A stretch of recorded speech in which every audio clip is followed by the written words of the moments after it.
This is from CBSSports.com, ranking all 32 of the NFL teams' rosters. So the top-ranked one is the Bills, followed by the Chargers, Rams, and Buccaneers. Bengals are number 5. They have the Browns ranked at 15th. They say the receiving room is thin beyond Cooper.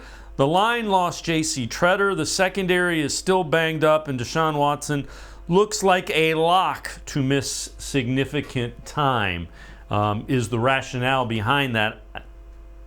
I think 15's still kind of low because you're not taking into account one of the best offensive lines in football, the best running back combo in football, bookend defensive ends that are among the best in football, and the secondary is really deep.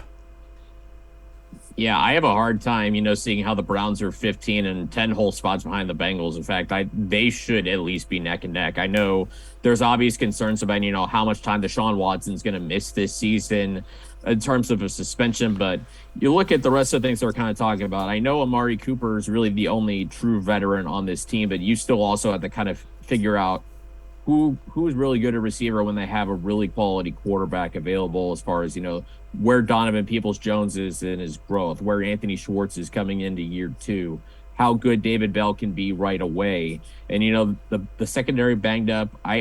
Maybe I understand a little bit because Denzel Ward has had injury issues throughout his career. Grant Delpit tore his Achilles 2 years ago. But outside of, the questions at quarterback, there's not a lot of weaknesses on this team. I mean, like I can agree, obviously, like what I said around receivers, guys kind of need to prove it a little bit. Offensive line, though, I don't know if J.C. Tretter, if that cut is that big of a loss, because we saw Nick Harris step in for a little bit, play pretty well. It's year 3. It's time to figure out, what kind of player Nick Harris is. I mean, when he was drafted, he seemed like a perfect fit for this type of offensive scheme. It's year 3. It's time to see what you got in him. Yeah, the other thing about Nick Harris that we keep pointing out, he got first-team reps throughout the week because J.C. Tretter did not practice. That should, one, give the Browns an idea, a pretty good idea of what they have. They're seeing him day in and day out with the first-team group. And it should help him. It should help accelerate his learning curve come game time as well. The other thing I'll say is I think David Njoku and Harrison Bryant will elevate that receiving core.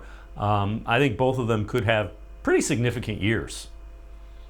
Yeah, I mean, this is going to be a chance for Njoku to finally show what he could be as a number 1 tight end. I mean, you look at the Chargers game he had a year ago, that shows the potential that David Njoku has. And every time we've seen Harrison Bryant, he's been fairly reliable, especially, in his second season.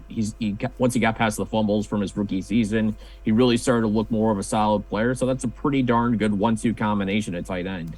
Yep, and you know what? They can still catch the ball just like wide receivers. So that again, I think, the wide receiving room, I get it. It's young and thin behind Cooper. There are other guys that can catch the ball, being Njoku, Harrison Bryant, and don't forget about Kareem Hunt.